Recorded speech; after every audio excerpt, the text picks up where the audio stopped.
Let's talk about Iran, its nuclear program, and why it's back in the news. With the region on edge, and Iran closer than ever to a nuclear weapon, high-stakes nuclear talks between the US and Iran. It's all happening after US President Donald Trump threatened Iran to make a deal or face war.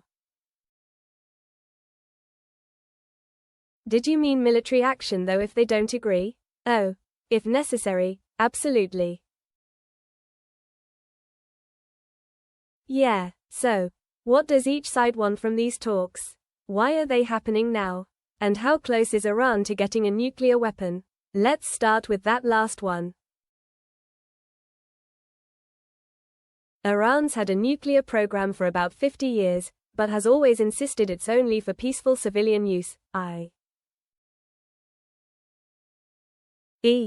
for things like nuclear energy. In fact, Iran's supreme leader has said pursuing a nuclear weapon goes against Islamic rules. But since the early 2000s, Iran has been accused of secretly trying to develop nuclear weapons. And in the following years, the UN, the US, and others targeted Iran with all sorts of sanctions, which devastated Iran's economy.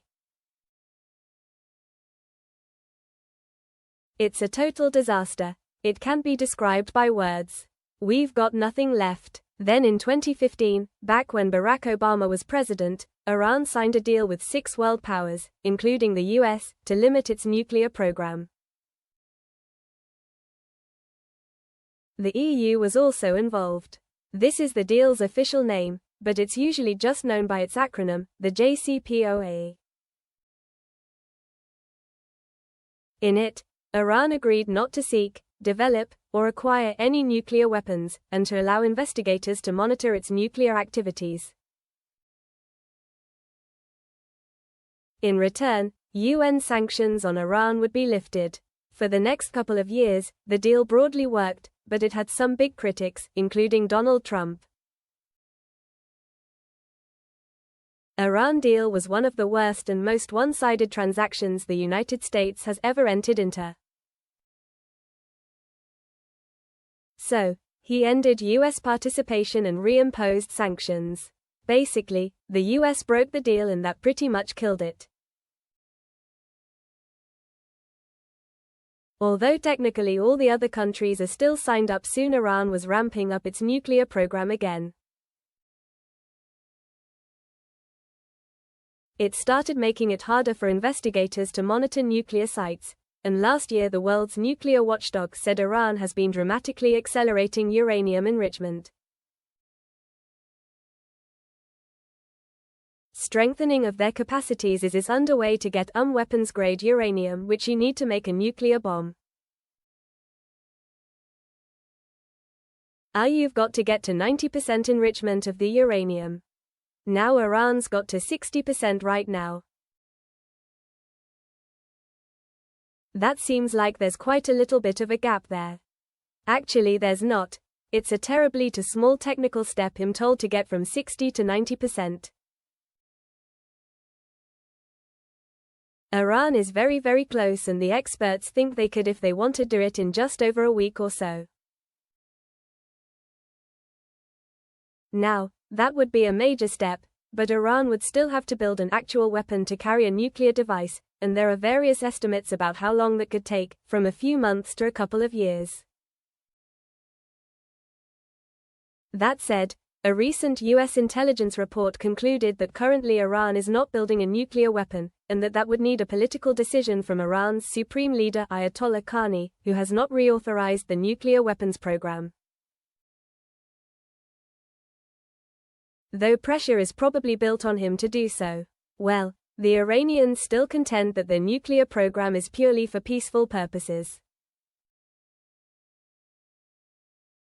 But there are increasingly loud and louder voices in Tehran talking about the fact that they have to consider weaponizing their nuclear program.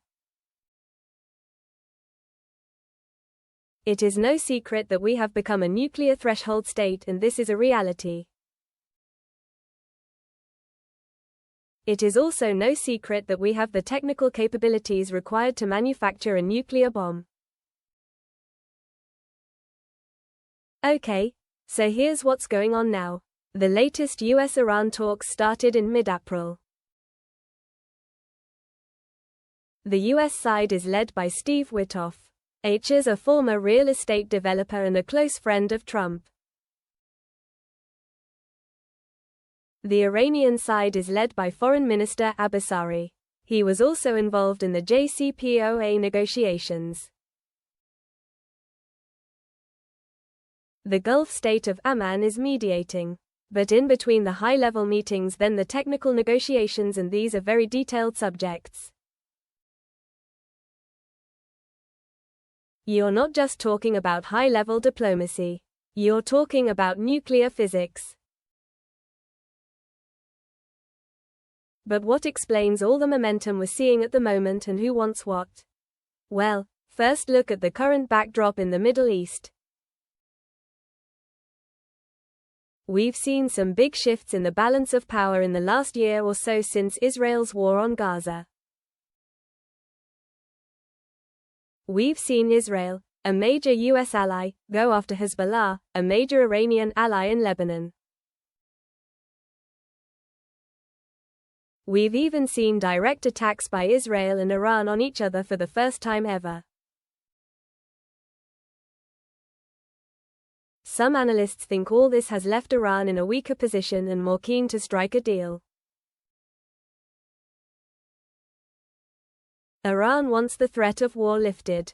The military threat against the nuclear program and against their country is now much more palpable and credible than it has been in years. Remember, Iran is also struggling with the impact of sanctions, especially the ones which were imposed by the US when it pulled out of the JCPOA. Iran's economy is in really bad shape. They're literally struggling to keep the lights on. There are frequent blackouts in Iran. Okay, so what about the US side? Donald Trump was the person who backed out of or ripped up the previous nuclear deal with Iran. Why is he so keen on getting this done in this second term? I think one of the things you have to do is listen to exactly what President Trump said. And I may be picking up on what seems like a small detail, but repeatedly, numerous times, the president has said he wants to win the Nobel Peace Prize. And I think he feels that this is a place that he can do that. It also looks like Trump may have softened his demands. When he pulled out of the JCPOA, Trump's position was that Iran should not be allowed to have a nuclear program at all, not even for civilian use. But that may have changed. The Trump administration this time around has taken the same position on that as the Obama administration. The negotiations with Mr. Witkoff, it seems, and were not in the room, but it seems right now that they are saying to Iran, yes, you can continue with a nuclear program, but capped at a certain level of enrichment. There's something else hanging over all of this, which could also explain Trump's apparent urgency to strike a deal now. A crucial part of the JCPOA expires later this year in October. It's called the snapback mechanism. Basically, any of the 5 countries that are still signed up to the deal can call on the UN to reimpose or snap back all the old UN sanctions if they think Iran is not complying with the limits on its nuclear program. It's kind of like the last remaining bit of leverage they have over Iran. That's how the UK, France, and Germany see it anyway. And they've said they are willing to trigger the snapback to stop Iran getting a nuclear weapon. In the US, Even though they can't do it themselves, they can call on their friends they have in this negotiations, which is one of the reasons why Donald Trump wants to get this moving as fast as possible, because he is going to reach a point where he won't have that snapback, that extra pressure on Iran. So, what are the chances of the US and Iran actually getting a deal? Well, it's probably going to be a long and drawn-out process. These are tense negotiations that could easily collapse at any moment. Keep in mind there's also pressure on the US side from Israel, which says that even a civilian nuclear program in Iran is a security threat. I think one thing we have to say though, every time we mention Israel is Israel has a nuclear weapon. Israel has not signed up to any of the international conventions. Israel doesn't let IAEA, that's the UN body, that covers these things. It doesn't let them, look at its nuclear program and its nuclear weapons. It doesn't admit it has a nuclear weapon, but everyone knows that it does. For now, though, it looks like both Iran and the US are pretty keen to make some kind of progress toward a deal. The fact that they're actually talking is more than we've seen for the last few years. I think it is more likely that they would reach some kind of an interim agreement, not a full deal, but a partial agreement that would freeze or roll back some elements of Iran's nuclear program for some partial sanctions relief and by pursuing this kind of arrangement. Both sides would be able to buy time and space for diplomacy and to negotiate a more durable solution.